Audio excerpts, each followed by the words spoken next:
Oh iya, gue kenapa mobilnya nggak bisa kebuka mulu? Bisa, bisa. Tinggal buka coba. Tuh, depan. Assalamualaikum.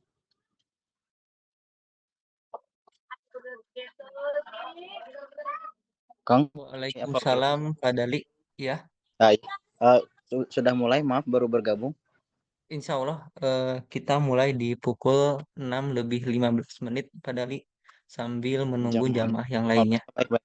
Baik, baik, baik. Terima kasih. Ya, sama-sama Assalamualaikum. Pak Dali. Waalaikumsalam warahmatullahi.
Dan bagi Bapak Ibu jamaah MTUR yang ada keluarganya, boleh bisa dibantu untuk di reminder kembali.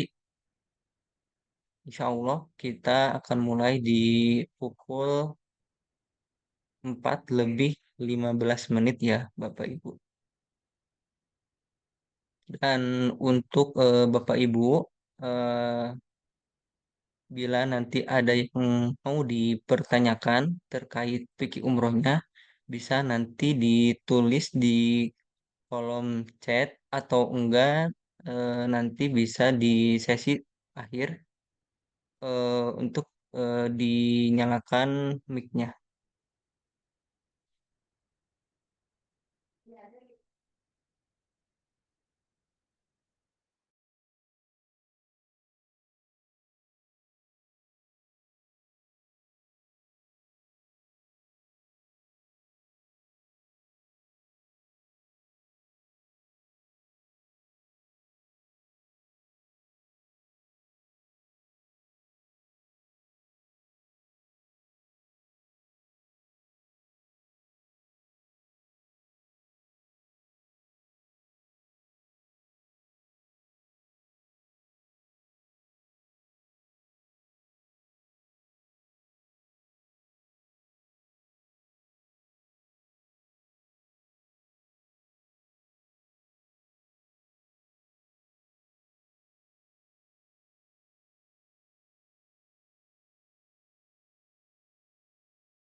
Baik, Bapak Ibu jamaah HM Tour and Travel, Alhamdulillah pukul sudah menunjukkan eh, pukul 4 lebih 15 menit. Izinkan saya untuk membuka. Assalamualaikum warahmatullahi wabarakatuh. Bismillah, walhamdulillah, wassalatu wassalamu ala rasulillah wa ala alihi wa sahbihi wa mamalah amma ba'du. Puja dan puji serta syukur kita kepada Allah Subhanahu wa Ta'ala karena atas nikmatnya, atas rahmatnya kita bisa berkumpul di sore hari ini dalam keadaan sehat dan tak lupa salawat serta salam semoga tercurah limpahkan kepada Nabi kita Nabi Muhammad Shallallahu Alaihi Wasallam dan tak lupa kepada keluarganya, sahabatnya dan tabi'it dan tabiatnya. Alhamdulillah pada sore hari ini eh, Ustadz sudah berada di tengah-tengah kita. Ustadz, gimana kabarnya?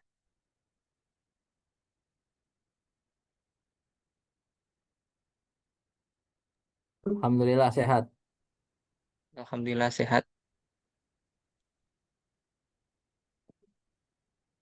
Dan untuk Bapak Ibu semuanya boleh dipersiapkan kembali eh, tempat terbaiknya, perangkat terbaiknya, dan catatannya karena akan selalu ada faedah-faedah terbaru untuk Bapak Ibu jamaah AM Tour and Travel di keberangkatan 29 Maret 2026.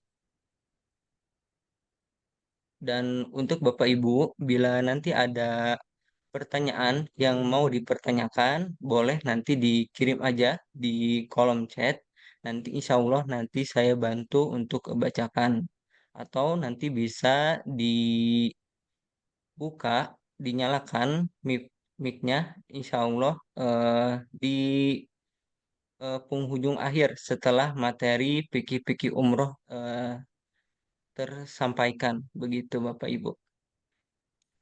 Baik Bapak Ibu, untuk mempersingkat waktu, mari kita langsung saja kegiatan manasik umroh pada sore hari ini kepada Ustadz eh, Faita Fadol Mas Kuro.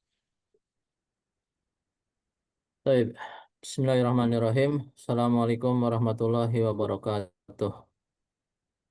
Waalaikumsalam Suaranya warahmatullahi. jelas ya, kedengaran. Insya Allah Ustadz jelas.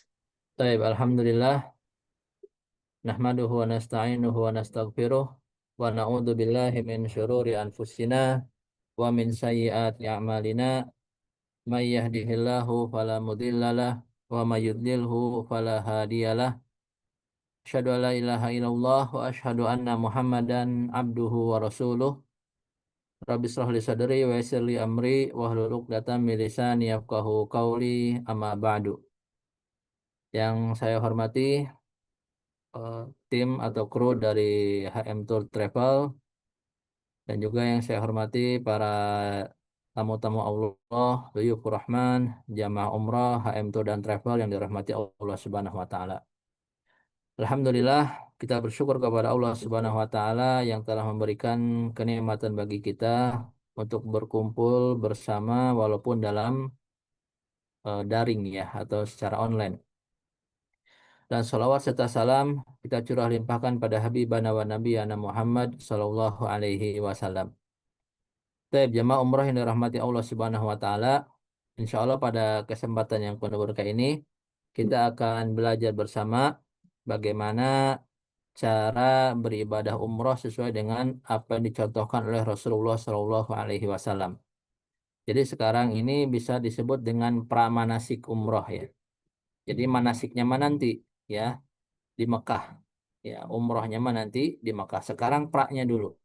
Jadi bagaimana tata cara umroh sesuai dengan apa yang dicontohkan oleh Rasulullah SAW.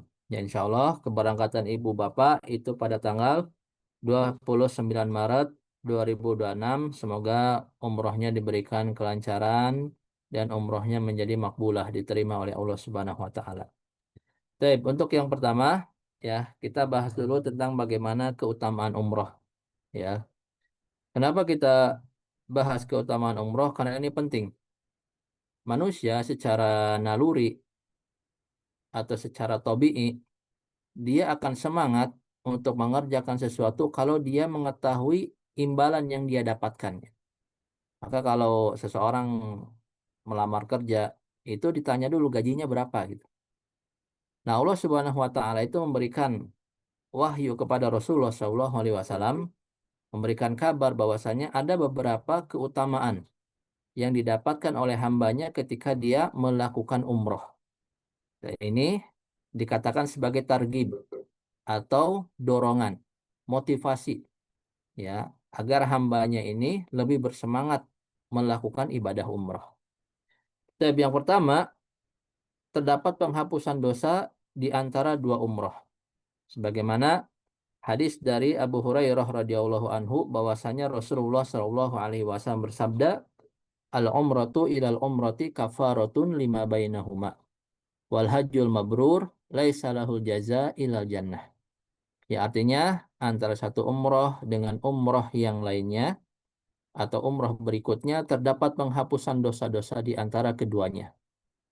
Dan haji mabrur tidak ada pahala bagi pelakunya melainkan surga.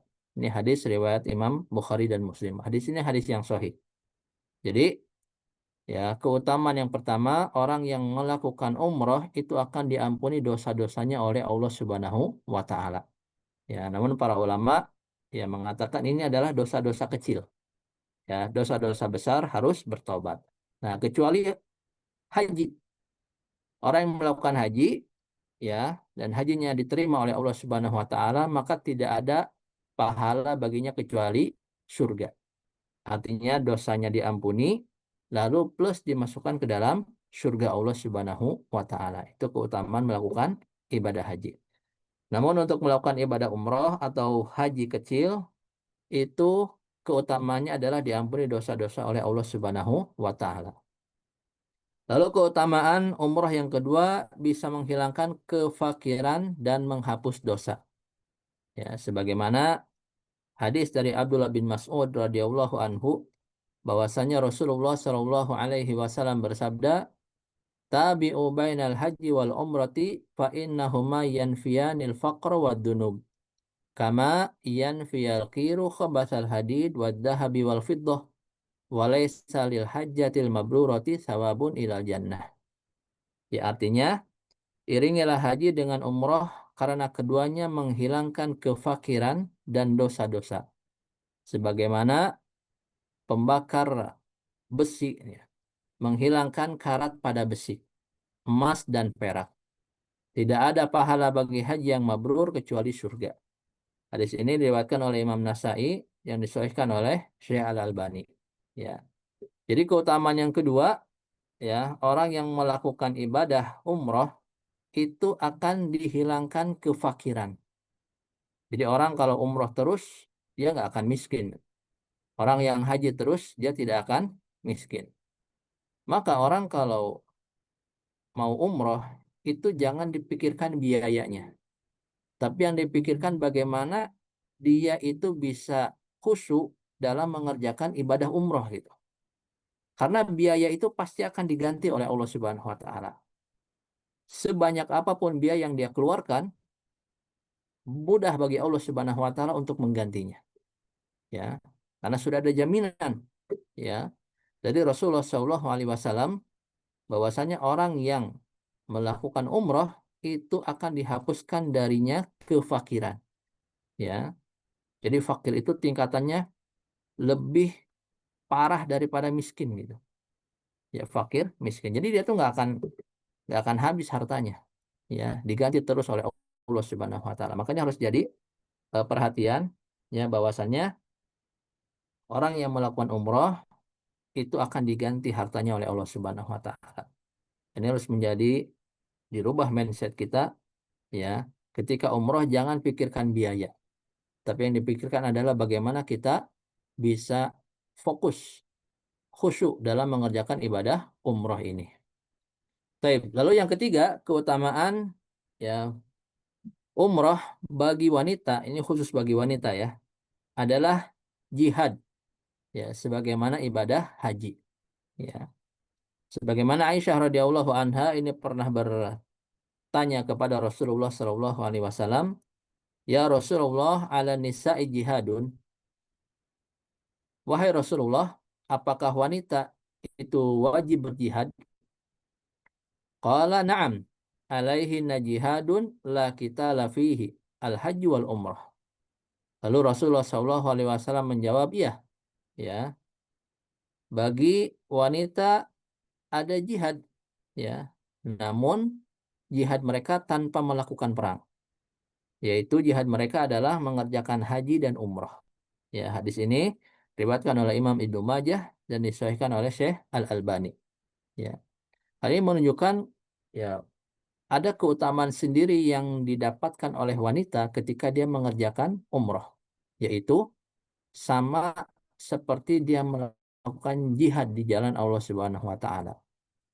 Ini jihad bukan perkara kecil gitu. Ya, ini perkara besar. Seorang laki-laki ketika dia berjihad, dia tidak lagi mengorbankan waktunya, mengorbankan hartanya, tapi yang dia korbankan adalah nyawanya gitu. Karena tidak sedikit orang yang berjihad di jalan Allah Subhanahu wa taala dia tidak kembali gitu. Ya, dia gugur di medan perang. Namun ketika dia gugur dia mendapatkan keutamaan yang lebih besar lagi. Ya, salah satunya dia bisa memberikan syafaat kepada 70 orang dari keluarganya. Dan ini tidak bisa setiap waktu dia dapatkan ini bagi laki-laki untuk berjihad di jalan Allah. Karena ada syarat-syarat tertentu. Namun bagi wanita itu dia bisa mendapatkan kapan saja dia inginkan. Yaitu dengan mengerjakan ibadah umroh. Dia bisa mendapatkan pahala jihad tiap bulan, tiap pekan. Ya, apalagi kalau yang tinggal-tinggal di Saudi, ya dia bisa melakukan umroh kapan saja dia mau. Ya, maka ini merupakan keutamaan yang didapatkan oleh wanita ketika dia melakukan ibadah umroh. Artinya, para ibu, ya para ummahat, ya para akhwat yang mengerjakan ibadah umroh mendapatkan panggilan dari Allah Subhanahu wa taala untuk mengerjakan umroh ini, ya jangan disia-siakan. Ya, khusyuk, fokus, tumakninah, ibadah mengerjakan umroh ini yang mengharap pahala dari Allah Subhanahu wa taala agar mendapatkan pahala jihad, ya, keutamaan melakukan jihad di jalan Allah Subhanahu wa taala. Taib. Dan selanjutnya, keutamaan orang yang melakukan umroh, ya, orang yang umroh menjadi tamu Allah dan doanya mustajab. Ya, doanya mustajab. Sebagaimana Nabi Shallallahu alaihi wasallam bersabda, Al-ghazi fi sabilillah wal hajju wal mu'tamir wafdullahi da'ahum fa'ajabuhu was'aluhu fa'atahum. Ya, artinya orang yang berperang di jalan Allah, orang yang berhaji serta berumrah adalah tamu-tamu Allah. Ya, Masya Allah ini luar biasa. Ya, kita akan menjadi tamu yang memiliki alam semesta ini. Ya, nanti ibu bapak sebentar lagi akan menjadi tamu pemilik alam semesta ini. Ya, bukan tamu eh, presiden atau tamu raja, lebih dari itu. Ya, tamu Allah Subhanahu wa taala. Wafdullah. Ya. Allah memanggil mereka, maka mereka pun memenuhi panggilan. Oleh karena itu, jika mereka meminta kepada Allah, pasti Allah akan mengabulkan permintaannya. Dan ini keutamaan yang selanjutnya, yaitu orang yang melakukan ibadah umroh, maka doanya mustajab. Ya, apapun keinginan ibu dan bapak, apapun hajat ibu dan bapak, ya, ungkapkanlah ketika melakukan ibadah umroh ini. Ya, sampaikan kepada Allah Subhanahu wa taala keinginan-keinginan kita. Artinya, waktu umroh ini jangan disibukkan untuk belanja gitu. Jangan disibukkan untuk perkara-perkara jalan-jalan gitu. Ya, sibukkan banyak melakukan ibadah di masjid gitu. Sibukkan banyak kalau bisa itikaf di masjid gitu. Berdoa di masjid gitu. Ya, mungkin di Mekah mungkin ada 5 hari mungkin ya. Ya itu kalau bisa itikaf di sana. Ya, jadikan hotel itu hanya kita ganti baju, ya, makan, sisanya balik lagi ke masjid. Ya, karena itu intinya umrah itu apa? Berdoa kepada Allah Subhanahu wa taala, meminta kepada Allah Subhanahu wa taala. Ya. Kalau pengen jalan-jalan, pengen belanja, jangan di Mekah itu. Itu bukan tempatnya. Di Mekah itu adalah tempatnya ibadah, tempatnya berdoa, memohon kepada Allah Subhanahu wa taala, merintih kepada Allah Subhanahu wa taala, karena di sanalah seseorang itu akan dikabulkan doa-doanya oleh Allah Subhanahu wa taala. Ya, maka ini harus dipahami ya, keutamaan orang yang melakukan umrah, dia sebagai tamu Allah Subhanahu wa taala dan dia juga akan dikabulkan doa-doanya oleh Allah Subhanahu wa taala. Baik. Keutamaan selanjutnya bahwasannya pengorbanan umroh ini bernilai pahala. Ya, sebagaimana Nabi Shallallahu alaihi wasallam bersabda mengenai umrah yang dilakukan oleh Aisyah radhiyallahu anha. Ya, Aisyah ini adalah istri Rasulullah Shallallahu alaihi wasallam, ummahatul mukminin, ibu-ibu kita semua. Ya. An Aisyah radhiyallahu anha anna Rasulullah sallallahu alaihi wasallam qala laha fi umratiha inna laki minal ajri ala qadri nasabiki wa nafaqatiki. Ya, artinya dari Aisyah radhiyallahu anha bahwasanya Rasulullah sallallahu alaihi wasallam bersabda kepada Aisyah tentang umrahnya. Ya, jadi Aisyah ini melakukan umrah itu ya ketika haji wada, ya, beliau kena datang bulan. Jadi yang lain udah umrah, ya Aisyah umrah sendirian gitu. Ya, ditemani oleh Abdurrahman bin Abu Bakar. Ya, dia jalan sendiri ke Tanim, ya, lalu balik lagi gitu. Ya, Rasulullah SAW melihat Aisyah ini ya melakukan pengorbanan yang luar biasa gitu. Karena beda nih, jalan sendirian dengan jalan bareng-bareng dengan rombongan itu beda gitu. Ya, jadi ada pengorbanan yang lebih dilakukan oleh Aisyah radhiyallahu anha. Maka Rasulullah Shallallahu Alaihi Wasallam ya bersabda kepada Aisyah, sesungguhnya kamu mendapat pahala sesuai kadar kesulitan dan pengorbananmu. Ya, ketika seseorang itu melakukan umroh, ya dia lebih capek, itu beda, ya, dengan umrohnya yang santai-santai gitu, dengan umrohnya yang pakai kursi roda, ya, atau umrohnya sambil ngantuk-ngantuk itu beda gitu. Orang yang umrohnya sambil nangis, berdoa, berzikir, ya mengharap ampunan Allah Subhanahu wa taala, itu beda dengan orang yang ya umroh dengan lalai gitu kan sambil ngobrol, itu beda ya. Maka ada sebuah kaidah disebutkan al jaza'u biqadril masyaqqah. Ya, pahala itu dalam beribadah sesuai dengan kadar kesulitannya. Semakin seseorang itu sungguh-sungguh dalam ibadah, maka semakin besar pahala yang dia dapatkan.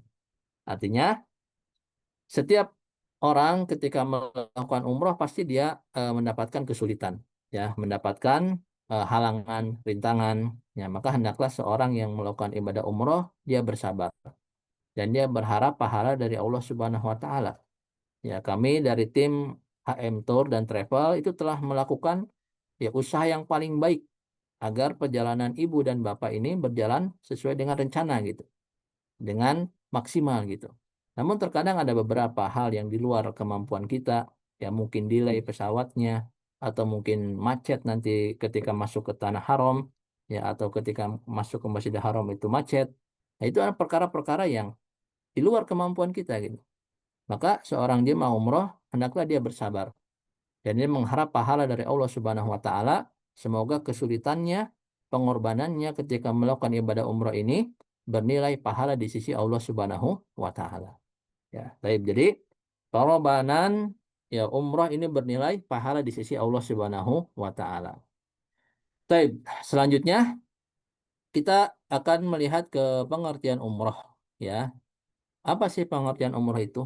Ya. Apa sih umroh itu? Ya. Umroh secara bahasa berarti ziarah atau mengunjungi. Ya, jadi secara bahasa adalah mengunjungi. Ya, kita akan mengunjungi apa? Mekah. Ya, yang di dalamnya terdapat Ka'bah. Lalu umroh secara istilah atau secara syariat berarti ziarah ke Baitullah untuk menunaikan manasik. Ya, mengunjungi Baitullah untuk melakukan ibadah. Ya, manasik itu adalah jamak dari nusuk. Nusuk itu artinya ibadah.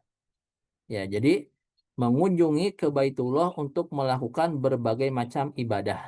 Ya, untuk melakukan ibadah-ibadah gitu. Ya, ada yang melakukan ibadah haji, ada yang melakukan ibadah umroh, ada yang melakukan tawaf, ada yang melakukan sa'i, ya, ada yang tahalul. Nah, itu namanya manasik. Ya, inna sholati wa nusuki wa mahyaya wa mamati lillahi rabbil alamin. Sesungguhnya sholatku dan ibadahku, hidupku dan matiku hanyalah untuk Allah Subhanahu wa taala. Baik.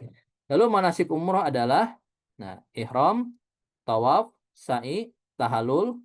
Ya, tahalul ini mengundul atau memendekkan rambut. Ya. Jadi ini juga disebut dengan rukun umroh. Jadi inti untuk mengerjakan umroh adalah ihram, yaitu mengucapkan niat, lalu tawaf, lalu sa'i, lalu tahalul. Ya, lalu ada tambahan yaitu tartib. Tartib itu sesuai dengan urutannya. Ini adalah rukun-rukun umroh nih. Barang siapa yang tidak mengerjakan salah satu dari perkara ini, maka umrohnya batal. Nah, jadi ini harus penting ya, nanti kita bahas ya. Perkara-perkara yang penting ketika melakukan ibadah umroh, yang pertama adalah ihram, yang kedua tawaf, yang ketiga sa'i, yang keempat tahalul. Ya, ini adalah rangkuman dari manasik umroh yang insya Allah akan kita bahas. Baik, selanjutnya ilmu manasik. Ya, mengapa ilmu manasik ini penting? Eh, ya, baik, karena ini sebagaimana sebagaimana firman Allah Subhanahu wa taala wa atimul hajja wal umrata lillah. Ya. Baik. Dan sempurnakanlah ibadah haji dan umrah karena Allah Subhanahu wa taala. Baik, nah ini selanjutnya kita ke rukun umrah ya. Baik. Rukun umrah ya. Apa saja hal penting yang harus kita ketahui? Nah, yang pertama adalah rukun umrah. Nah, ini perlu diperhatikan. Rukun ya, biar kita paham dulu. Rukun adalah perkara yang apabila tidak dilakukan, maka umrohnya batal. Ya. Jadi rukun itu mau tidak mau harus dikerjakan. Ya. Kalau tidak dikerjakan, maka umrohnya batal. Nah, di sini ada 5 rukun umroh. Yang pertama itu ihram di mikot. Ihram itu adalah mengucapkan niat umroh. Jadi ihram itu bukan pakai baju ihram, bukan. Ya, pakai baju ihram mah bisa di Jakarta, di rumah, bisa loh. Tapi kalau mengucapkan niat, ya, itu adalah rukun. Dan tempatnya di mikot.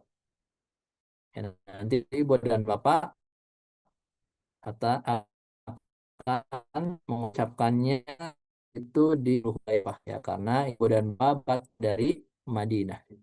Yang kedua itu tawaf. Tawaf umroh. Tawaf itu adalah mengelilingi Ka'bah 7 putaran. Ini rukun. Orang yang tidak tawaf maka umrohnya batal. Yang ketiga sa'i.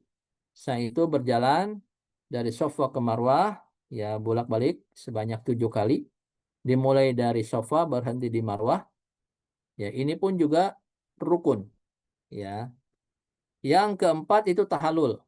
Tahalul itu ya untuk laki-laki utamanya atau afdalnya dia menggundul rambutnya. Atau yang kedua, dia boleh juga memendekkan rambutnya. Dan untuk perempuan, ya cukup dengan memotong 1 ruas jari saja panjangnya dari rambutnya, ya sebagai tahalul. Lalu yang kelima yaitu tartib atau berurutan. Jadi dari ihram, tawaf, sa'i, tahalul. Yaitu harus urutannya seperti itu. Tidak boleh sa'i dulu, lalu umroh, lalu tawaf, nggak boleh. Ya, atau tahalul dulu, lalu tawaf, lalu sa'i, nggak boleh. Jadi harus ada urutannya. Nah, ini rukun umroh. Nah, secara hukum, ya, orang itu kalau dia melakukan 4 hal ini, maka umrohnya sah gitu. Artinya gini nih, orang dia umroh, ya, dia datang ke Zulhulaifah, lalu dia membaca niat, labbaik Allahumma umrata, lalu dia naik bis, lalu dia tidur gitu. Tawaf dia tidur. Ya naik kursi roda dia tidur.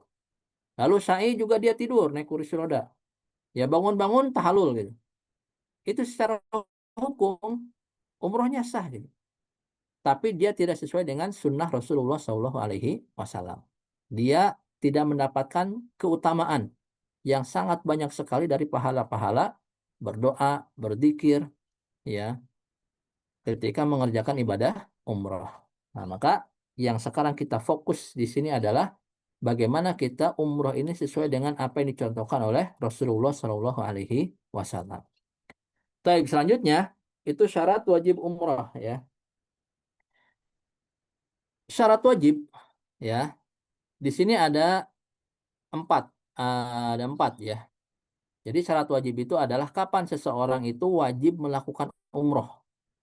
Nih, kalau sudah ada empat perkara dalam dirinya, maka dia wajib mengerjakan ibadah umroh. Dan umroh ini, umroh yang pertama hukumnya wajib. Sebagaimana Rasulullah Allah Subhanahu wa taala berfirman, wa atimul hajja wal umrata lillah. Dan sempurnakanlah haji dan umroh itu karena Allah. Itu wajib hukumnya. Ini yang pertama. Tapi yang kedua, yang ketiga, umroh itu hukumnya sunnah. Nah, seseorang itu wajib mengerjakan umroh ya untuk pertama kali apabila terdapat dalam dirinya empat syarat. Yang pertama, dia muslim. Ya, dia telah bersyahadat. Ya, asyhadu alla ilaha illallah wa asyhadu anna Muhammadar Rasulullah. Yang kedua, dia merdeka. Bukan seorang budak. Ya. Karena kalau seorang budak itu milik tuannya. Ya. Yang ketiga adalah mukallaf. Dia sudah dibebani syariat. Dia sudah baligh, dia sudah dewasa, ya. Maka ya dia sudah terkena kewajiban untuk umroh. Dan yang keempat, mustati, yaitu dia mampu. Nah, ini yang penting, ya. Terkadang syarat yang keempat ini tidak semua orang memilikinya. Dia mampu dari segi finansialnya, bekal untuk dia dalam perjalanan, bekal keluarga yang dia tinggalkan. Dia juga harus mampu ada transportasi yang mengantarkan dia ke Baitullah. Ya, karena kalau tidak ada transportasi, walaupun dia kaya raya, dia nggak bisa umroh gitu. Nah, seperti misalkan kayak di mana di Ukraina gitu kan, lagi perang, ya, atau dari Iran, ya sedang perang, itu nggak ada tuh pesawat-pesawat yang mengangkut untuk mengerjakan ibadah umroh. Artinya orang-orang di sana itu tidak wajib umroh karena tidak ada kemampuan untuk transportasi mengantar dia ke Mekah. Nah, maka yang keempat ini harus ada kemampuan, ya, mampu dari segi bekal, dari fisiknya, lalu juga ada transportasi yang bisa mengantarkan dirinya. Nah, apabila seseorang itu terkumpul di dalamnya empat perkara ini, maka wajib baginya untuk mengerjakan ibadah umroh. Taib. Selanjutnya, ya, wajib umroh. Wajib umroh ya. Wajib umroh dulu. Ya, wajib umroh adalah yang pertama itu ihram dari mikot. Ya, wajib umroh itu yang pertama ihram dari mikot. Nah, wajib umroh ini ya perlu diketahui bahwasanya wajib umroh adalah perkara-perkara yang apabila itu dilanggar, dia akan mendapatkan eh, dam atau mendapatkan hukuman atau mendapatkan denda.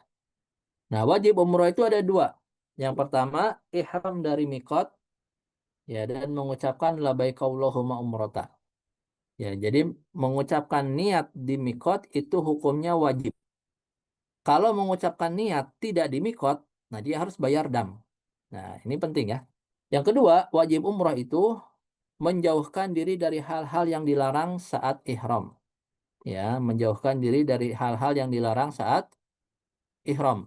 Jadi nanti setelah mengucapkan niat umroh, ya, ibu dan bapak itu tidak boleh mencukur rambut, memakai minyak wangi.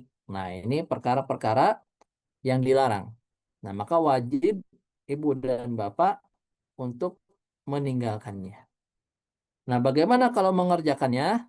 Larangan-larangan tersebut, umroh ibu dan bapak tetap sah, namun mendapatkan denda gitu. Nah, ini bedanya wajib umroh dengan rukun umroh gitu. Kalau rukun umroh dilanggar, nggak sah umrohnya. Tapi kalau wajib umroh dilanggar, umrohnya tetap sah, namun mendapatkan eh, mendapatkan denda, ya, mendapatkan denda atau hukuman atau dam namanya. Baik. Selanjutnya, ya, cara memakai kain ihram. Nah, jadi ibu dan bapak, ya, perlu diketahui, ya, ini kita bayangkan ibu dan bapak ini sudah berada di Madinah, ya, akan mengerjakan umroh, ya, ke Mekah. Jadi ada beberapa sunnah yang harus diperhatikan oleh ibu dan bapak ketika akan melakukan ibadah umroh. Jadi dibayangkan sekarang itu ibu dan bapak berada di Madinah. Nah, akan mengerjakan ibadah umroh yang pertama itu, ya, sunnah-sunnah yang harus diperhatikan, mandi dahulu, ya, yaitu mandi sunnah, ya, mandi sunnah ihram namanya. Ya, jadi ibu dan bapak mandi sunnah ihram. Selanjutnya ibu dan bapak, ya, setelah mandi, ya, khusus bagi laki-laki boleh memakai wangi-wangian. Namun wangi-wangiannya itu diberikan ke badan. Ya, sebagaimana yang dilakukan oleh Aisyah radhiyallahu anha itu memberikan wangi-wangian ke dada Rasulullah. Ya, dan para ulama seperti Imam Ibnu Qudamah itu menyarankan memakai wangi-wangian itu di lipatan-lipatan badan yang bisa mengeluarkan bau yang tidak sedap ketika tawaf dan sa'i. Misalkan di ketiak, ya, di siku, ya, di pundak atau di eh, lipatan-lipatan kaki, ya, itu boleh dikasih wangi-wangian. Ini khusus untuk laki-laki, ini sunnah, ya. Lalu selanjutnya laki-laki hanya boleh memakai dua kain, yaitu izar dan rida. Nah, jadi izar itu adalah sarung, rida itu adalah selendang. Ya, nanti insya Allah ketika manasik offline, ya, insya Allah kita akan praktekkan bagaimana cara memakai eh, pakaian ihram untuk laki-laki. Ya, taib. Lalu sunnah juga mencukur rambut-rambut sebelum ihram. Ya, jadi nanti sebelum pakai baju ihram, laki-laki ataupun perempuan itu boleh tuh, ya. Eh, Misalkan untuk laki-laki dan perempuan dia menggunting kukunya, ya, menggunting kukunya. Kalau laki-laki dia mencukur kumisnya, ya, itu laki-laki. Ya, tapi kalau perempuan nggak ada kumisnya nih.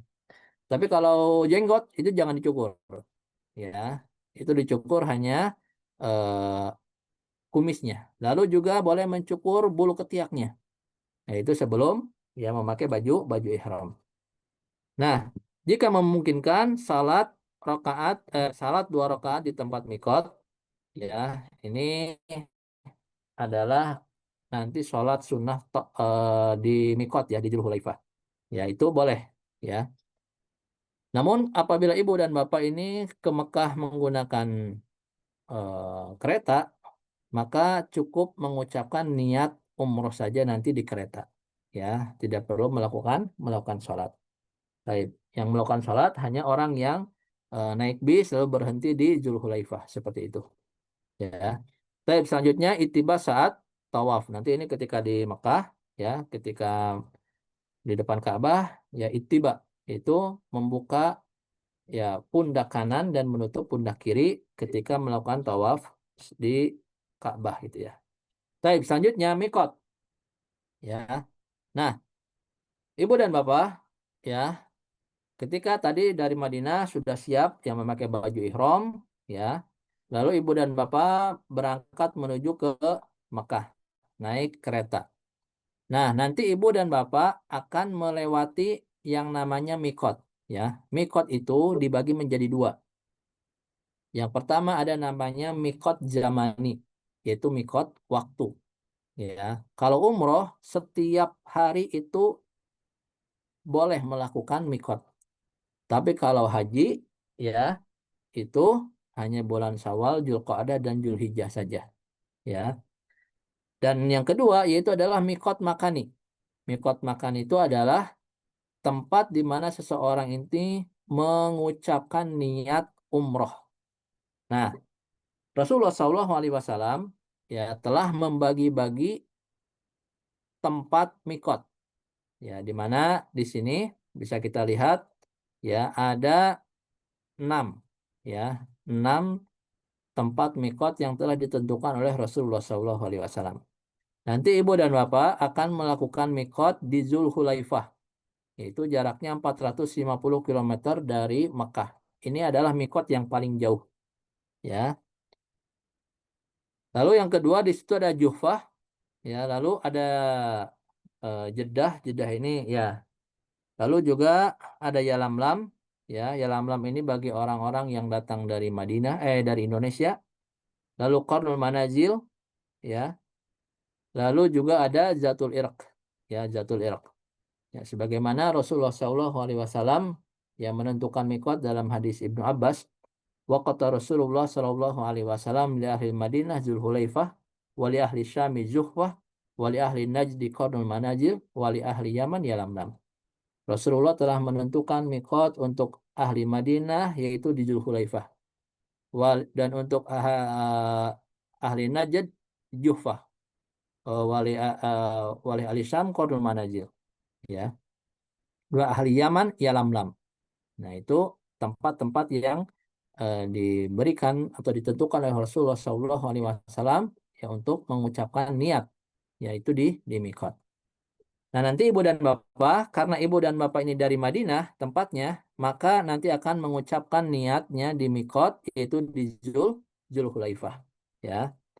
Taib. Selanjutnya, ketika ibu dan bapak, ya nanti ini di mana mikot kita? Ya, mikot ibu dan bapak itu mikot bagi penduduk Madinah dan orang-orang yang datang ke Madinah yang bukan penduduknya berada di Bir Ali atau Zulhulaifah. Ya, jaraknya 450 km. Jadi ibu dan bapak nanti mikotnya di Zulhulaifah. Ya.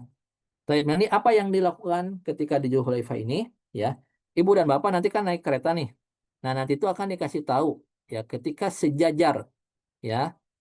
Ya, ketika sejajar, nah ini nih, mengambil mikot di kereta cepat dengan menggunakan kereta, kita akan melintasi mikot Zulhulaifah. 2-5 menit sebelum melintas, masinis akan memberikan informasi jika kita akan segera melewati mikot. Nah, nanti membaca niatnya itu sejajar dengan Zulhulaifah. Ya, jadi karena kereta itu kan nggak bisa belok ke Masjid Zulhulaifah gitu kan. Cuma nanti ketika sejajar dengan Zulhulaifah, maka ketika itulah ibu dan bapak ya membaca niat umroh di sana atau berihram. Nah, ihram ini yang mengucapkan niat ini hukumnya rukun. Ya, jadi harus hati-hati nih. Harus dibaca nih niat umroh ini. Ya, jangan ketika masuk kereta langsung tidur tuh. Ya, lupa nggak baca niat.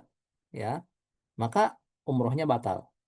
Ya, jadi harus ya mengucapkan niat ya labbaik Allahumma umrata. Ya, itu adalah berihram namanya. Ya, itu berihram itu rukun umroh. Nah, mengucapkan niat di mikot ini hukumnya wajib gitu. Ya, wajib umroh. Tapi kalau mengucapkan niatnya ini adalah rukun. Memang betul niat itu tempatnya di hati. Ya. Namun ketika kita mengucapkan dengan lisan itu sebagai tanda kita masuk dalam ibadah umroh. Seperti halnya kita melakukan sholat nih. Sholat kita niatnya di hati nih. Namun ketika takbiratul ihram Allahu Akbar menandakan kita masuk dalam ibadah sholat. Gitu. Begitu juga umroh. Kita mengucapkan labbaik Allahumma umrota. Itu menandakan kita masuk dalam ibadah umroh. Ya, maka sudah terkena larangan-larangan ihram dalam diri kita.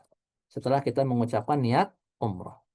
Baik, jadi nanti ya ketika di kereta cepat ibu dan bapak akan berihram ya dengan mengucapkan niat umroh labbaik Allahumma umrota. Baik, selanjutnya setelah melakukan ini lewat tadi sudah ya setelah melakukan baca ihram ya. Nah, ibu dan bapak akan terkena larangan-larangan ihram ya, terkena larangan-larangan ihram. Ini apabila sudah mengucapkan niat umroh.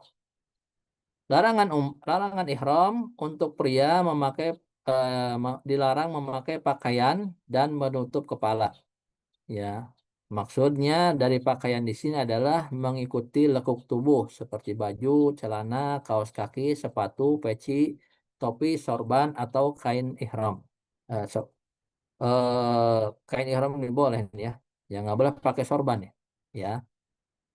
Untuk wanita ya tidak boleh memakai cadar dan sarung tangan. Ya, wala tantakibul mar'atu wala talbasil kufazain. Perempuan yang berihram tidak boleh berniqab, bercadar dan juga tidak boleh memakai sarung tangan. Ya, masker juga tidak boleh kecuali yang sakit. Ya, itu ada istisna, ya pengecualian. Nah, larangan untuk pria dan wanita ya memotong rambut-rambut. Jadi kalau sebelum niat umroh boleh memotong rambut-rambut. Kalau setelah niat umroh tidak boleh memotong rambut-rambut. Ya, memotong rambut eh, apa kumis, memotong apa bulu ketiak, ya, memotong kuku tidak boleh. Yang kedua, laki-laki dan perempuan tidak boleh memakai wangi-wangian. Ya, setelah niat tidak boleh memakai wangi-wangian. Tidak boleh membunuh hewan, ya, berburu atau membantu berburu itu tidak boleh. Selanjutnya, tidak boleh melangsungkan akad nikah, ya, termasuk di dalamnya tidak boleh bercumbu, berjima dan lain-lainnya atau ucapan-ucapan yang ya memicu syahwat, ya, wala rofasa wala fusuko wala jidala fil hajj. Ya, tidak boleh rofas, berkata porno, ya, berkata kasar, ya, ketika mengerjakan haji itu tidak boleh, ya. Taib, ini larangan-larangan ihram yang harus ya diperhatikan, jangan dikerjakan setelah mengucapkan niat umroh.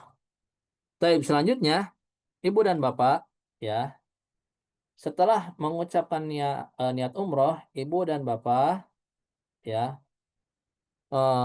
sini dulu ya. Hal yang dibolehkan saat berihram. Nah, mengganti baju bagi wanita atau kain ihram bagi pria. Ini boleh. Ya, jadi baju ibu dan bapak apabila terkena najis itu boleh diganti. Atau baju ibu dan bapak yang terkena wewangian setelah berniat umroh itu boleh diganti. Ya, sebagaimana sahabat itu pernah ketika umroh di Ji'ronah, ya, datang nih sahabat kepada Rasulullah, ya Rasulullah, baju saya ini kena wangi nih, wangi gitu, terkena minyak wangi. Maka Rasulullah memerintahkan untuk menggantinya. Jadi boleh, ya, boleh, ya, mengganti baju ihram laki-laki ataupun perempuan. Yang kedua, menggunakan aksesoris seperti jam tangan, kacamata, ID card, tas gendong bayi, cincin, ikat pinggang dan lain-lain boleh, boleh ya. Jam tangan boleh, ya, atau tas selendang juga boleh. Yang ketiga, mandi dan menyikat gigi tanpa menggunakan pewangi. Ya. Yang keempat, bernaung di bawah pohon, payung, mobil, dan tenda. Jadi boleh kalau kita berteduh, ya, yang tidak nempel ke kepala kita itu boleh. Tapi kalau pakai peci, yang nempel itu tidak boleh. Ya, berteduh itu tidak boleh ya. Berteduh di bawah pohon, di bawah rumah, di bangunan itu diperbolehkan. Tapi selanjutnya, ya, ibu dan bapak, ya, setelah mengucapkan ihram, ya, disunnahkan untuk membaca talbiyah. Ya, ini banyak-banyak membaca talbiyah. Bagaimana ucapannya? Yaitu labaik Allahumma labaik, labaik la syarika laka labaik, innal hamdah wa ni'mata laka wal mulk la syarika lak. Ya. Ini dibaca berulang-ulang. Keutamaannya adalah ketika ibu dan bapak membaca talbiyah ini, maka yang samping kanan dan samping kiri dari batu-batu ataupun pepohonan mereka akan ikut bertalbiyah. Ya, maka perbanyaklah bertalbiyah dari Zulhulaifah sampai ke Mekah. Ya, para ulama berbeda pendapat. Ya, mengucapkan talbiyah itu ada yang mengatakan ya sampai masuk tanah haram. Ada yang mengatakan sampai melihat rumah-rumah penduduk Mekah. Ada yang mengatakan sampai melihat Ka'bah. Ya, intinya ketika ibu dan bapak setelah niat ihram, Ya, setelah berihram maka perbanyaklah mengucapkan talbiyah. Ya, boleh juga diselingi dengan membaca takbir, tahlil, ya, atau bersolawat, ya, atau misalkan kalau capek boleh tidur. Ya, persiapan untuk sholat tawaf dan sa'i. Setelah itu bangun talbiyah lagi, ya. Labbaik Allahumma labbaik, labbaik la syarika laka baik, innal hamda wa ni'mata laka wal mulk la syarika lak. Baik, selanjutnya ya, larangan ihram ya, tadi sudah. Lalu doa memasuki masjid ya. Ibu dan Bapak yang dirahmati Allah Subhanahu wa taala, ya, setelah turun dari kereta, ya, kita akan menuju hotel untuk mempersiapkan diri dengan istirahat sejenak, lalu boleh makan, bersih-bersih dan berwudu. Nah, ini penting nih, ya. Ketika di hotel jangan lupa untuk berwudu karena nanti tawaf umroh itu harus punya wudu, ya. Jadi jangan lupa nih, harus berwudu. Ya, setelah berwudu, kumpul di lobi hotel, ya, untuk briefing, ya, dan berangkat menuju Masjidil Haram untuk umroh. Nah, nanti ibu dan bapak, ya, satu rombongan, kumpul di lobi, sudah punya wudu semua, ya, lalu itu masuk ke Masjidil Haram, berangkat ke Masjidil Haram. Nah, ketika masuk pintu Masjidil Haram, ibu dan bapak membaca doa, Allahumma ftahli abwaba rahmatika. Ya Allah maftahli abwaba rahmatika. Baik, selanjutnya ibu dan bapak ya masuk ke Masjidil Haram lalu akan melakukan ibadah tawaf ya, tawaf. Nah, nanti ibu dan bapak akan melihat Ka'bah ya. Ketika melihat Ka'bah, ibu dan bapak boleh membaca doa Allahumma antas salam wa minkas salam fa hayyina rabbana bisalam. Ini adalah doanya dari Umar bin Khattab ya. Bukan hadis dari Rasulullah, ini Umar bin Khattab. Boleh dibaca. Ya Allahumma antas salam wa minkas salam fa hayyina rabbana bisalam. Ya Allah, engkau adalah keselamatan. Darimu keselamatan berasal. Wahai Tuhan kami, berikan kehormatan pada kami melalui keselamatan. Baik, selanjutnya. Setelah itu, setelah melihat Ka'bah, ibu dan bapak akan melakukan ibadah tawaf. Nah, nanti kita akan lihat ya di sini mengenal bagian Ka'bah. Yang mengenal bagian Ka'bah, ya jadi banyak ya, ada rukun Yamani, rukun Iraki, ada Hujri Ismail, ya ada rukun Syami, ya ada Hajar Aswad di sana, ada makam Ibrahim, ada pintu Ka'bah. Nah, nanti insya Allah kalau kita manasik offline kita akan tunjukkan tempat-tempat Ka'bah, ya bagian-bagian Ka'bah agar bisa lebih memahaminya. Tapi di sini ada beberapa perkara. Kenapa mencium Hajar Aswad? Ya, karena ingin mengikuti ajaran Rasulullah SAW. Jadi mencium Hajar Aswad ini hukumnya sunnah, ya hukumnya sunnah bukan wajib, ya. Karena ini kita mengikuti Rasulullah SAW. Sebagaimana hadis dari Umar bin Khattab radhiyallahu anhu mengatakan, inilah alamu annaka hajarun la taduru wa la tanfa. Laula anni ra'aitu Nabiyya sallallahu alaihi wasallam yuqabiluka ma qabaltuka. Umar bin Khattab ini bicara kepada Hajar Aswad. Dia mengatakan, aku mengetahui bahwasanya engkau itu tidak akan memberikan manfaat dan tidak akan memberikan madorot. Ya, seandainya aku tidak melihat Rasulullah menciummu, gitu, mencium Hajar Aswad, niscaya aku tidak akan menciummu. Jadi kita mencium Hajar Aswad karena kita melihat Rasulullah mencium Hajar Aswad. Gitu. Kalau Rasulullah nggak nyium Hajar Aswad, ya kita nggak usah nyium Hajar Aswad gitu. Ya, jadi orang yang mencium Hajar Aswad itu tidak menambah keutamaannya, dan yang tidak mencium Hajar Aswad pun itu tidak akan menambah madorotnya, nggak ada. Ya. Nah, namun jika kondisi tidak memungkinkan dan memudaratkan, cukup dengan menyentuh lalu mencium tangan yang menyentuh, yaitu jadi Hajar Aswad disentuh, lalu bekas Hajar Aswadnya dicium boleh. Atau menggunakan alat seperti tongkat atau kain ihram untuk mencium alat tersebut. Lalu mencium alat tersebut itu boleh. Ya, seperti halnya Rasulullah ketika haji wada, itu kan beliau tuh naik unta tuh. Nah, ketika di bagian Hajar Aswad, Rasulullah tuh ya mengusap Hajar Aswad dengan tongkatnya gitu. Karena Rasulullah naik unta, itu boleh seperti itu. Nah, kalau tidak bisa juga melambaikan tangan ke arah Hajar Aswad tanpa mencium tangannya. Jadi cukup melambaikan saja gini, tanpa dicium tuh, ya. Karena tangan kita tidak bersentuhan dengan Hajar Aswad gitu. Kalau bersentuhan dengan Hajar Aswad dicium bekas Hajar Aswadnya. Kalau tidak bersentuhan maka cukup dilambaikan tangannya aja ke arah Hajar Aswad tanpa mencium tangan kita. Baik, selanjutnya beriltizam. Nah, tadi mencium Hajar Aswad. Lalu perkara yang kedua yang berhubungan dengan Ka'bah yaitu beriltizam. Yaitu berdoa di multajam, salah satu tempat mustajab doa. Jadi multajam itu antara Hajar Aswad dan pintu Ka'bah. Itu sekitar semeter atau semeter setengah lah ya. Ya, di sana. Beriltizam itu adalah menempelkan dada, kedua telapak tangan, dan pipi. Ya, berdoa kepada Allah. Jadi tetap berdoa itu kepada Allah. Ya, Ka'bah itu hanya sebagai syariat untuk menyatukan ya kaum muslimin beribadah kepada Allah Subhanahu wa taala. Ya. Kita meminta tetap kepada Allah bukan kepada Ka'bah. Lalu ya perkara selanjutnya yaitu ada sholat di Hijr Ismail. Nah, Hijr Ismail ini adalah yang putih ini ya, berbentuk U. Nah, itu sholat di dalam Hijr Ismail seperti sholat di dalam Ka'bah. Ya, karena Hijr Ismail itu adalah pondasi awal Ka'bah ketika dibangun oleh Nabi Ibrahim dan Nabi Ismail. Jadi awal itu Ka'bah itu persegi panjang tuh, bukan kubus seperti sekarang.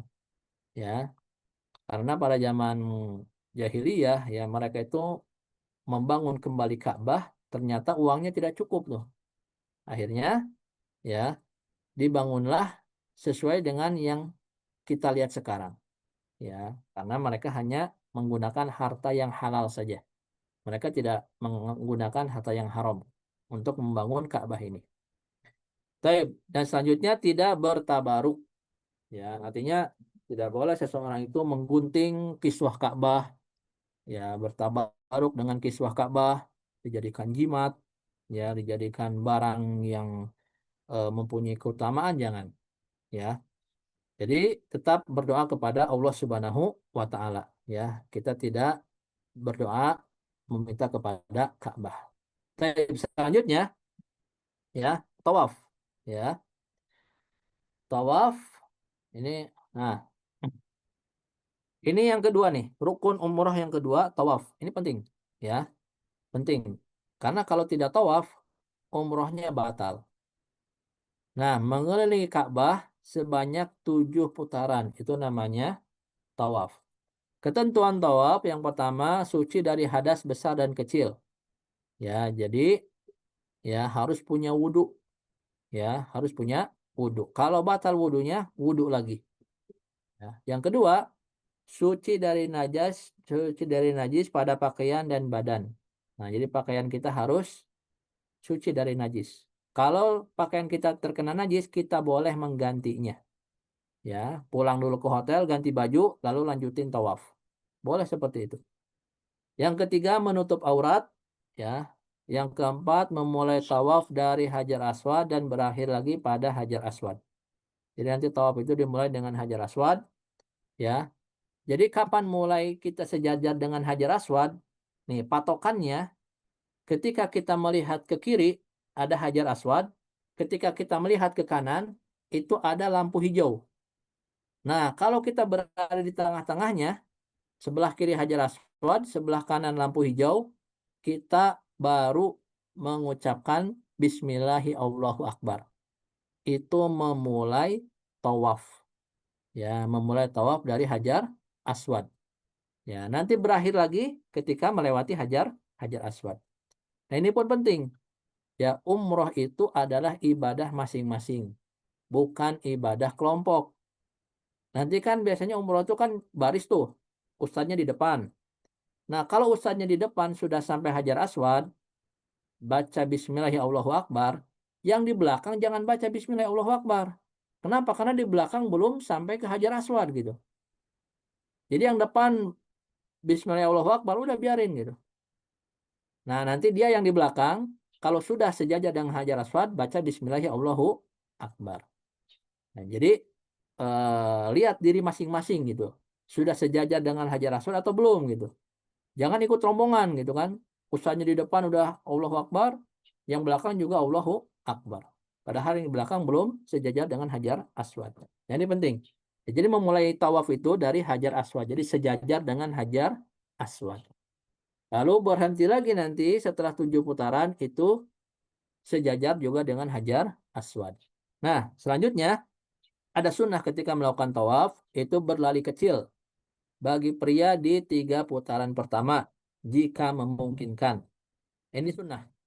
Ya, karena dulu Rasulullah SAW ketika mau umroh, ya, orang-orang Mekah itu mengejek, ya, nanti akan datang penduduk dari Madinah yang mereka itu lemah.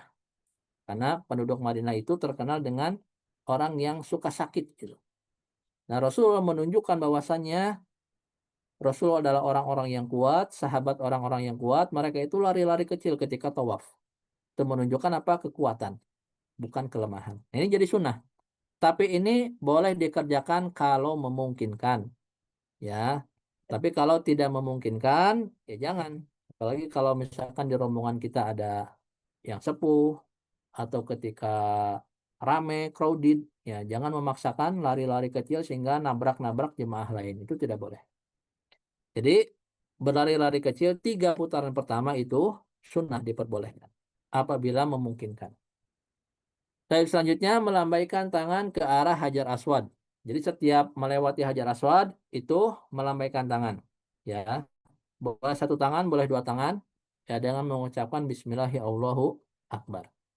Nah, baik, selanjutnya ya. Nah, yang ketujuh menjadikan Ka'bah di sebelah kiri dalam setiap tawaf ketika berjalan. Ya, jadi kita mengelilinginya melawan arah jarum jam. Ya. Yang kedelapan berada di luar Ka'bah, di luar Hijir Ismail. Yang kesembilan berada dalam Masjidil Haram. Nah, ini juga perlu diperhatikan. Untuk laki-laki jangan lupa untuk berittiba. Ya, menutup pundak kiri dan membuka pundak kanan. Di sini ada gambarnya ya. Ya, menutup pundak kiri, membuka pundak kanan. Nah, itu mengangkat kedua tangannya, boleh 1 ataupun 2, itu menghadap ke Hajar Aswad ya ketika sejajar dengan Hajar Aswad. Selanjutnya, secara yakin mengelilingi Ka'bah 7 kali. Ini boleh nih ya. Dengan ada ya, apa zikir yang otomatis tuh yang pakai baterai itu kan ada tuh ya. Itu pakai alat, boleh pakai tasbih, boleh juga mungkin pakai karet nih. Kadang orang Indonesia tuh kan macam-macam ya. Ada dia bawa 7 karet nih, karet gelang. Dari tangan kiri dipindahin ke tangan kanan. 1 putaran, pindahin lagi ke tangan kanan. Pindahin lagi ke tangan kanan. Jadi biar apa? Biar yakin gitu. Udah berapa putaran. Itu boleh, itu sebagai cara saja. Ya. Agar yakin mengelilingi Ka'bah 7 putaran. Yang 11 tidak berpaling pada aktivitas selain tawaf. Ya, jadi jangan banyak main HP. Ya, jangan ngobrol. Ya, tawaf kas sholah. Jadi tawaf itu seperti sholat. Ya, jangan banyak berbicara. Yang 12 disyariatkan memperbanyak doa, zikir, salawat, dan membaca Al-Quran boleh. Ya, doa, zikir. Nah, ini perlu diperhatikan. Ya, tidak ada doa khusus. Ya, setiap putaran di dalam tawaf itu nggak ada. Jadi boleh ibu dan bapak putaran pertama saya mau mendoakan diri sendiri. Putaran kedua mau mendoakan anak. Putaran ketiga mau mendoakan suami atau istri, boleh. Putaran keempat mau mendoakan orang tua. Putaran kelima mau mendoakan Indonesia misalkan. Putaran keenam mau mendoakan Palestina, silakan tuh. Jadi doa apa saja silakan. Ya, jadi jangan seseorang itu disibukkan dengan membaca doa, tapi dia nggak tahu maknanya gitu. Ya, ada buku-buku doa sampai tebal tuh. Putaran pertama ini gitu. Memang doanya bagus gitu.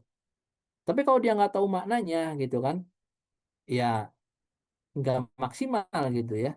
Dia disibukkan dengan doa-doa yang dia tidak paham gitu. Lebih baik dia berdoa, ya dia paham apa kebutuhannya, ya doa dengan doa tersebut, ya. Nah, jadi boleh dengan berdoa atau zikir, istighfar, selawat, membaca Al-Quran boleh, ya. Itu ketika tawaf. Baik, selanjutnya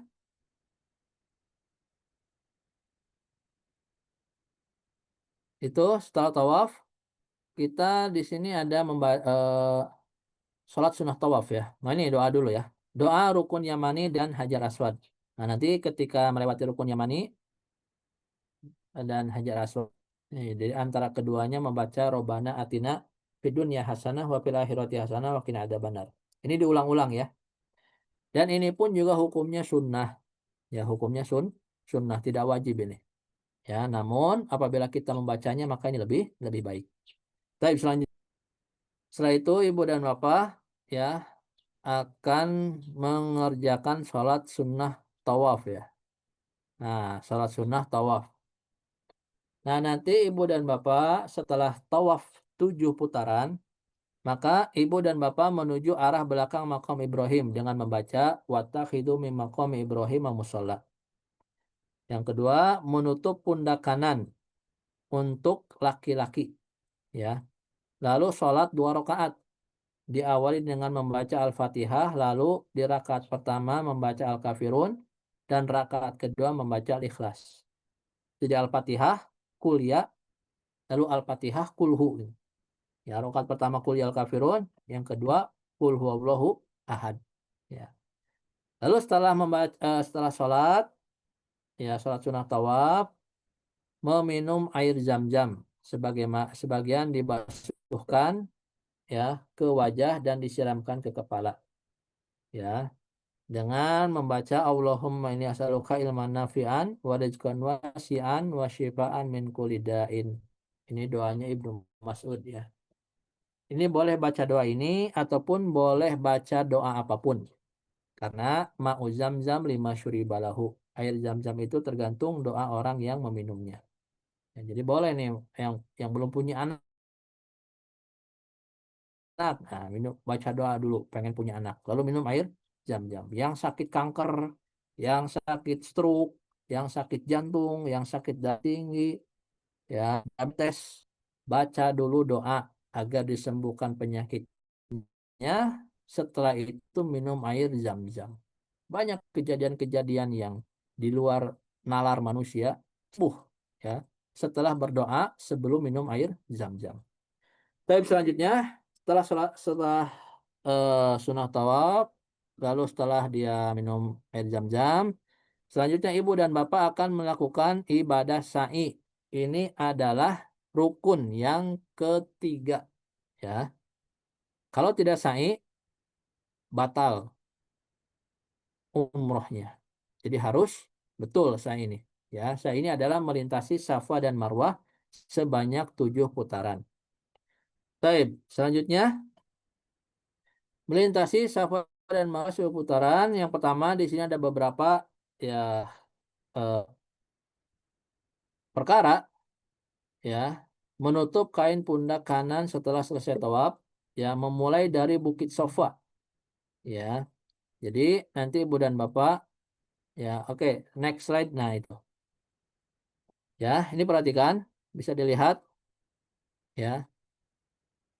Ketika ibu dan bapak setelah minum air zam-zam, ibu dan bapak kan naik ke Bukit Sofa tuh, ya. Nah, ketika naik ke Bukit Sofa itu membaca doa Inna Sofa wal Marwata min sya'airillah, ya. Lalu setelah itu ketika berada di atas Bukit Sofa, ibu dan bapak ini membaca dzikir. Itu membaca Allahu Akbar, Allahu Akbar, Allahu Akbar, eh, ya, Allahu Akbar, Allahu Akbar, Allahu Akbar, La ilaha illallah wahdahu la syarikalah, lahul mulku wa lahul hamdu wa huwa ala kulli syai'in qadir. La ilaha illallah wahdah anjaza wa'dah wa nasara abdah. Nah, itu baca zikir itu. Setelah itu ibu dan bapak membaca doa. Ya, itu ketika di Bukit Sofwa, ya, itu melihat ke Ka'bah. Nah, jadi baca zikir Allahu Akbar, Allahu Akbar. Ya, nanti bisa dilihat mungkin di bukunya ya.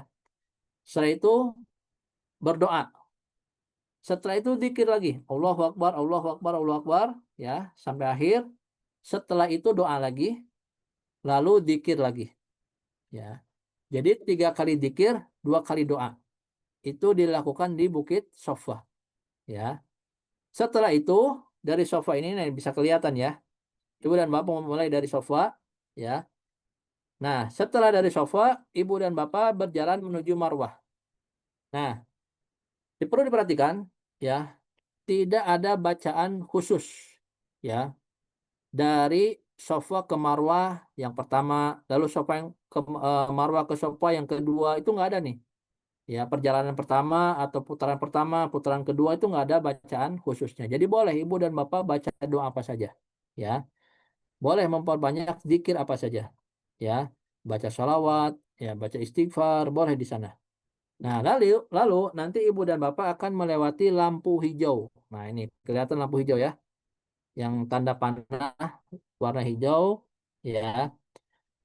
Maka disyariatkan bagi laki-laki mempercepat langkah kakinya. Itu jaraknya 99 meter. Tapi untuk perempuan biasa saja, ya, karena ditakutkan tersingkap aurat dan lain sebagainya. Ya, jadi untuk laki-laki saja. Dia boleh lari-lari kecil, ya, atau mempercepat langkah kakinya. Nah, setelah melewati lampu hijau, jalan lagi seperti biasa. Nah, perlu diperhatikan, ketika sa'i boleh batal wudhu. Ya, untuk sa'i itu boleh batal wudhu. Tapi kalau untuk tawaf harus ada wudhu. Jadi sa'i boleh batal wudhunya. Ya. Nah, lalu nanti naik ke Bukit Marwah. Ya. Ketika di Bukit Marwah, menghadap Ka'bah lagi, lalu berdoa di sana. Ya. Zikir lagi, Allahu Akbar. Lalu doa, lalu zikir, lalu doa, lalu zikir. Ya. Boleh sana lama-lama. Tapi harus diperhatikan, jangan sampai mengganggu ya jalan orang lain ketika sa'i. Jadi jangan menutupi jalan nih. Ya, ketika berdoa di Marwah jangan menutupi jalan. Ya, Abdullah bin Umar ya. Ketika di Marwah itu beliau itu berdoa panjang sekali sampai teman-temannya itu pada duduk. Saking lamanya Abdullah bin Umar ini berdoa. Jadi ibu dan bapak ketika umroh itu jangan ada kepikiran cepat selesai. Karena tujuan datang ke Mekah ini apa? Untuk umroh itu. Tawaf dan sa'i gitu. Ya. Itu intinya gitu. Ya, jadi kalau sisa-sisanya ya ke Taif, ke mana itu ya itu mah tambahan gitu. Tapi inti dari perjalanannya adalah ibadah umroh. Jadi banyak berdoa di Marwah. Ya, setelah berdoa di Marwah, lalu turun lagi menuju ke Safa, nanti melewati lagi lampu warna hijau, lalu jalan cepat lagi atau lari-lari kecil. Ya, ini boleh membaca doa juga, Robbighfir warham innaka antallahu azul akram. Boleh baca doa itu. Tidak baca juga nggak masalah. Ya, baca istighfar boleh. Lalu setelah melewati lampu hijau, jalan biasa lagi, naik Bukit Safa lagi, melakukan lagi zikir, doa, zikir, doa, zikir. Ya, seperti yang dilakukan di Safa di pertama. Ya, jadi udah gitu aja bolak-balik kayak gitu. Ya. Nanti setelah dari Safa turun lagi ke Marwah. Ya. Jadi sa'i itu dimulai di Safa berhenti di Marwah. Ya, jadi simulasinya dari Safa ke Marwah 1. Marwah ke Safa 2. Safa ke Marwah 3. Marwah ke Safa 4. Safa ke Marwah 5. Marwah ke Safa 6. Safa ke Marwah 7. Nah, jadi berhentinya itu 7 itu di Marwah. Ya, kalau hitungan 7 berhenti di Safa berarti salah ngitungnya. Itu antara kurang atau lebih. Kalau hitungannya pas, itu berhentinya di Marwah. Ya, ini jarak dari Safa ke Marwah, ya ini 473 meter, jadi setengah kilo lah. Jadi kalau bolak-balik Safa Marwah itu ya 3,5 kiloan. Ya, maka ini harus disiapkan fisiknya. Ya, namun di sini juga adalah tempat terbaik untuk berdoa. Jadi kesempatan untuk mengerjakan doa, ya, meminta kepada Allah. Nah, selanjutnya yang terakhir yaitu bertahalul, ya, tahalul, ya, di sofa itu, di marwah, ya. Ini tadi doa-doanya, ya. Nah, sekarang tahalul, ya. Untuk laki-laki, nah ini perhatikan juga, tahalul ini adalah rukun umroh yang keempat. Kalau nggak tahalul, umrohnya batal. Jadi harus tahalul.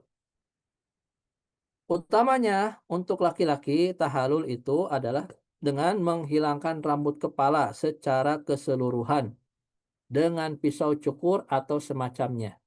Ya, lebih utama Allah mendahulukan halak dibandingkan taksir sebagaimana dalam surat Al-Fat ayat 27. Muqassirina ru'usakum wa muhallikina ru'usakum wa muqassirina la takhafun. Jadi kalian akan menggundul rambut-rambut kalian dan juga ada yang memendekkan dan kalian tidak akan merasa takut. Ya, dan Rasulullah SAW mendoakan rahmat 2 kali bagi orang yang menggundul dan mendoakan rahmat 1 kali bagi orang yang memendekkan rambutnya, ya, untuk laki-laki. Nah, kalau tidak bisa digundul, ya boleh dipendekkan saja, memendekkan ujung rambut kepala dari segala sisi, di depan, belakang, kanan, kiri, itu dipendekkan boleh, sah, ya, tahalulnya sah. Namun afdolnya digundul. Ini untuk laki-laki. Dan tahalul itu boleh dilakukan di barbershop, ya. Jadi tidak harus di marwah, ya. Boleh di barbershop, ya, di bawah Zam-Zam Tower boleh. Dan bagi wanita, ya, memendekkan rambut ketika tahalul itu hanya 1 ruas jari saja. 1 ruas jari segini, ya. Segini nih, 1 ruas jari. Nah, itu juga boleh di hotel, di kamar boleh. Ya, misalkan karena takut di marwah kelihatan rambutnya oleh orang lain, ya boleh dicukur di hotel. Tapi harus dicukur, jangan sampai lupa. Ya, harus tahalul, jangan sampai lupa. Dan tahalul itu adalah potongan pertama, ya, setelah sa'i. Itu adalah tahalul. Baik, setelah tahalul, maka selesailah ibu dan bapak mengerjakan ibadah umroh. Semoga menjadi umroh yang mabrur. Nah, jadi umroh itu hanya 2 jam, 2 jam setengah lah. Ya, cepat itu. Ya, nggak lama. Ya, maka ibu dan bapak ketika mengerjakan ibadah umroh, ya, jangan tergesa-gesa, jangan buru-buru, nikmati saja. Setiap langkahnya dinikmati, ya.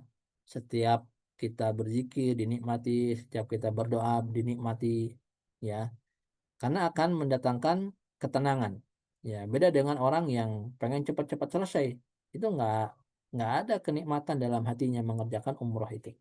Kan ini penting, jika mengerjakan umroh dinikmati, bersyukur kepada Allah, lalu umroh dengan khusyuk. Ya, semoga ibu dan bapak, ya, menjadi umroh yang mabrur.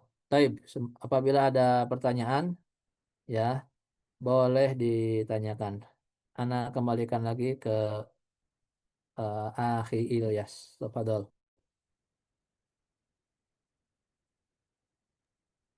Baik, syukron jazakallah khairan kasiron atas ilmunya Ustaz Barakallahu Fik. Semoga Bapak Ibu semuanya bisa melaksanakan ibadah umroh dengan baik dan sempurna. Dan juga terima kasih banyak kembali Ustadz atas ilmunya. Mudah-mudahan menjadi amal jariyah untuk Ustadz. Amin. Allahumma amin. Baik, Alhamdulillah tadi terkait fikih-fikih umroh sudah disampaikan oleh Ustadz dan kita menuju ke sesi tanya jawab. Bagi Bapak Ibu jemaah umroh, ada yang mau bertanya, boleh dinyalakan saja ataupun bisa kirim di apa? Dikirim ke kolom chat.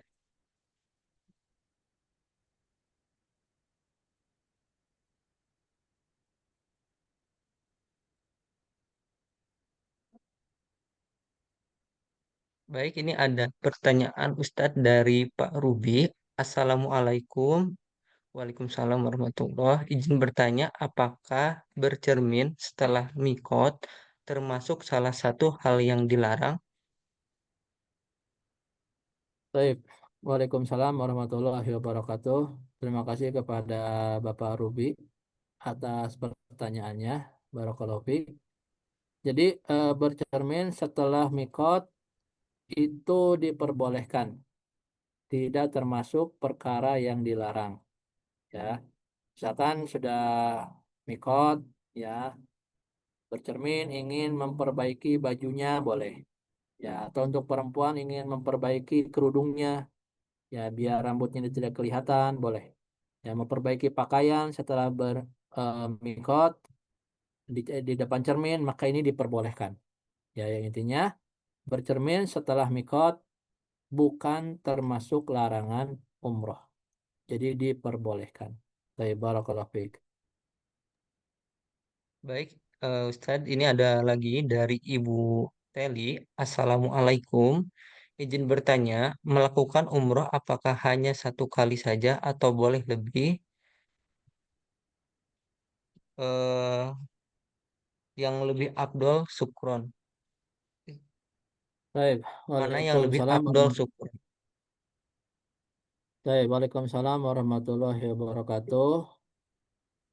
Terima kasih kepada Ibu Teli ya atas pertanyaannya. Barakallahu fiik. Ya, izin bertanya, melakukan umroh apakah hanya satu kali saja atau boleh lebih? Ini dalam satu kali safar ya, dalam satu kali perjalanan. Mana yang lebih afdol? Syukran.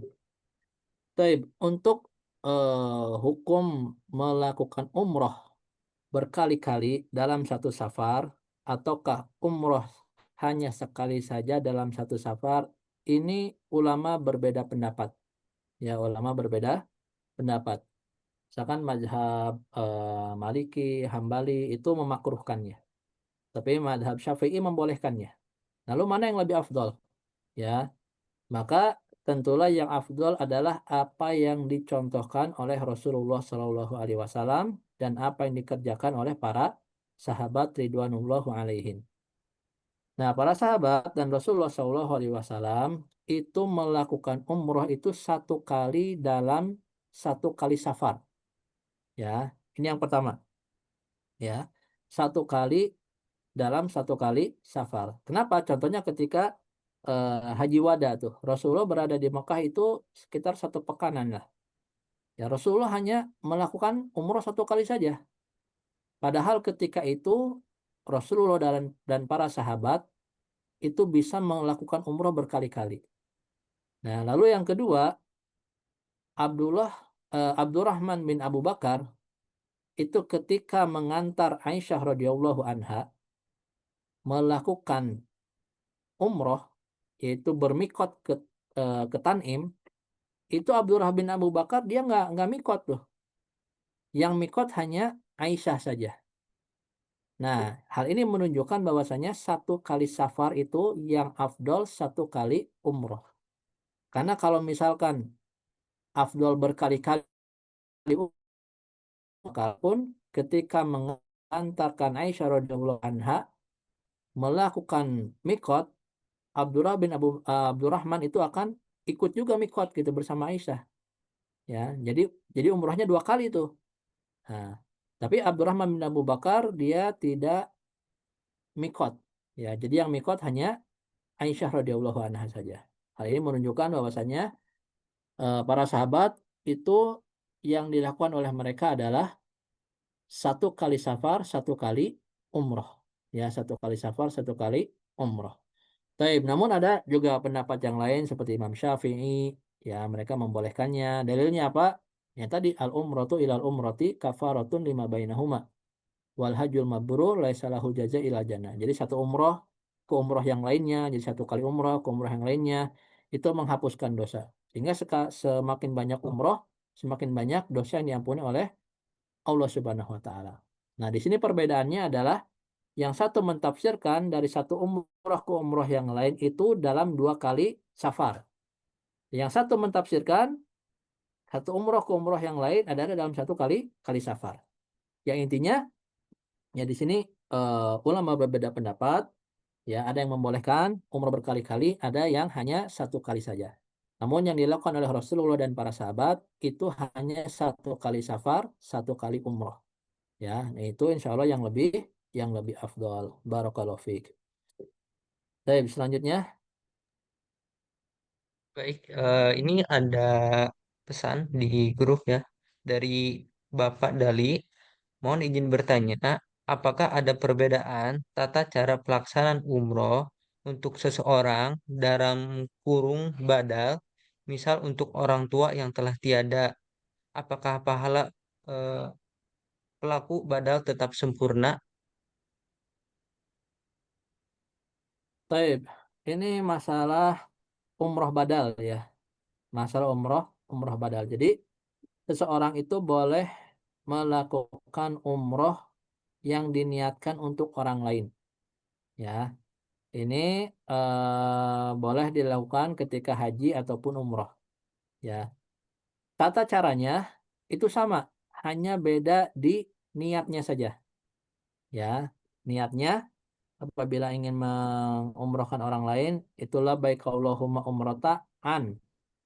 Ada annya, siapa misalnya Abdullah bin Abdullah lillahi ta'ala. Nah itu, yaitu dari niatnya. Yang kedua, eh, eh, bedanya kalau memadalkan atau umroh untuk orang lain, syaratnya dia harus umroh terlebih dahulu untuk dirinya sendiri. Ya, umroh untuk dirinya sendiri. Nah, apabila kedua syarat itu telah selesai, ya maka dia bisa mengerjakan ibadah umroh untuk orang lain. Lalu yang ketiga, yang diumrohkan, ya, ini boleh orang tersebut telah meninggal dunia. Ya, telah meninggal dunia boleh diumrohkan nih.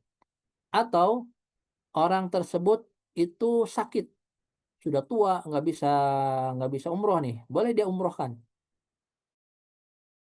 Namun harus izin dulu, harus bilang dulu. Ya kalau masih hidup harus bilang dulu tuh. Ya izin, saya mau umrohkan gitu. Nah, itu boleh juga.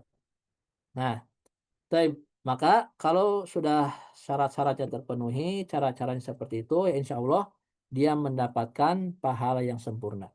Ya, pahalanya yang diumrohkan dia juga mendapatkan pahala. Ya, yang dihadiahkan umroh atau niatkan umroh dia dapat pahala. Yang mengerjakan umrohnya pun dia mendapatkan pahala dari Allah Subhanahu wa Ta'ala. Jadi ada ya badal umroh ada dan pahalanya sempurna insya Allah. Ya, baik, ada lagi? Baik, ini ada lagi Ustadz dari Bapak Tri. Assalamualaikum. Ketika dalam suatu putaran tawaf terjadi batal wudhu, apakah setelah wudhu harus mengulangi putarannya yang batal tersebut mulai dari Hajar Aswad? Baik. Waalaikumsalam warahmatullahi wabarakatuh. Ya, terima kasih dari Bapak Trinda ya. Barakallahu fiik. Pertanyaannya ketika dalam suatu putaran tawaf terjadi batal wudhu. Nah, jadi ketika tawaf batal wudhu. Apakah setelah wudhu harus mengulangi putaran yang batal tersebut mulai dari Hajar Aswad? Ya. Ya, jadi mengulangi putaran tawafnya itu dari Hajar Aswad. Misalkan, ini Bapak ini batal wudhu di putaran ketiga. Ya, ketika berada di samping Hijr Ismail. Nah, di pertengahan ya. Batal nih wudhunya. Nah, maka Bapak ini berwudhu dulu. Ya, ke kamar mandi, ke toilet, berwudhu. Setelah itu masuk lagi ke tempat tawaf. Lalu mulainya lagi di Hajar Aswad. Putaran ketiga. Ya, jadi putaran ketiganya dimulai lagi dari Hajar Aswad. Ya, Bismillahirrahmanirrahim. Lalu jalan. Ya, jangan memulai dari putaran pertama tidak, tapi putaran yang batal wudhunya. Jadi putaran ketiga dimulai dari Hajar Aswad. Seperti itu. Ya. Barakallahu fiik. Baik. Mungkin Bapak Ibu satu pertanyaan lagi, boleh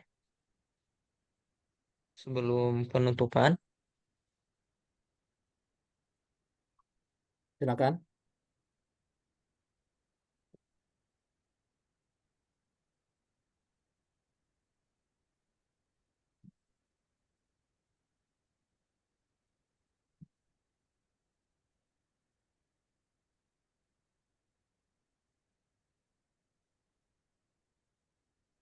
Mungkin sepertinya cukup Ustadz.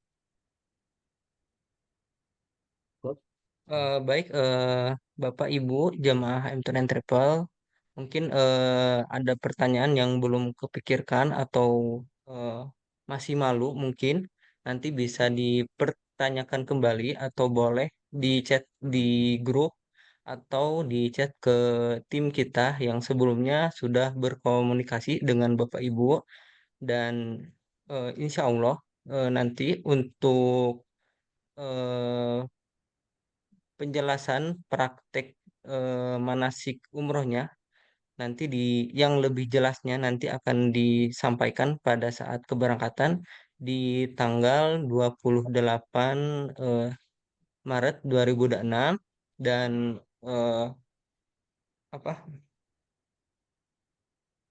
dan untuk Bapak Ibu perihal teknis insya Allah nanti pada hari Selasa di tanggal 24 akan disampaikan dijelaskan secara detail di pukul 10.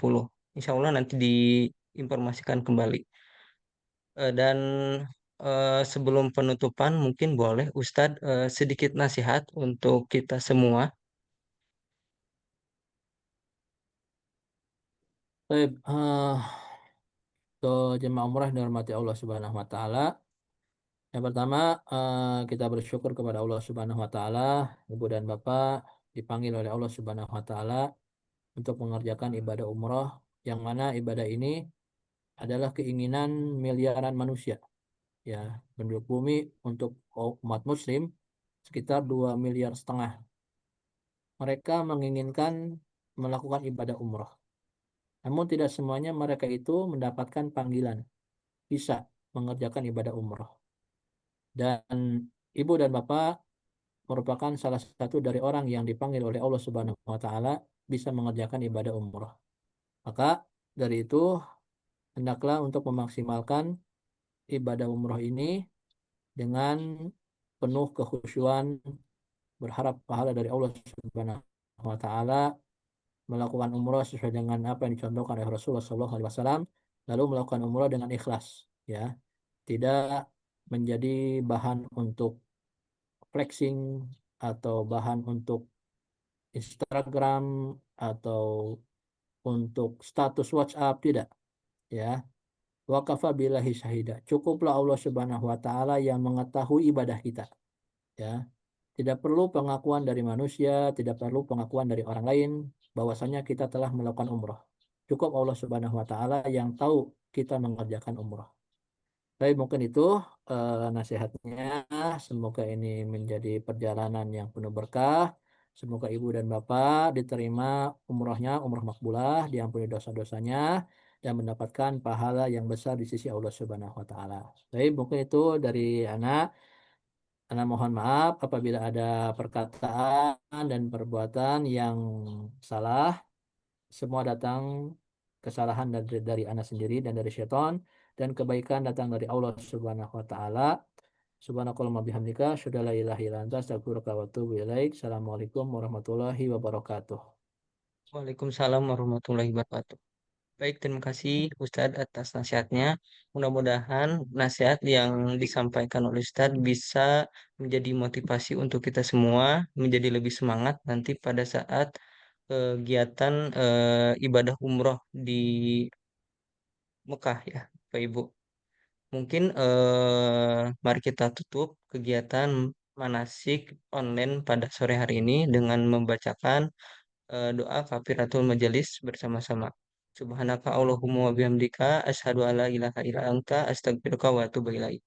Saya Alfi Sahrin dari HM Tour izin undur diri. Terima kasih Bapak Ibu yang telah hadir eh, kegiatan manasik di sore hari ini dan Bapak Ibu yang belum bisa hadir pada sore hari ini, insya Allah nanti saya bantu untuk kirimkan kembali rekamannya di grup untuk Bapak Ibu bisa murojaah kembali bersama keluarga. Mungkin itu saja yang bisa saya sampaikan. Terima kasih. Assalamualaikum warahmatullahi wabarakatuh.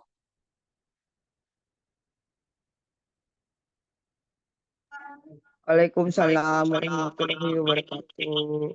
Terima kasih. Ya, sama-sama Ibu. Ya.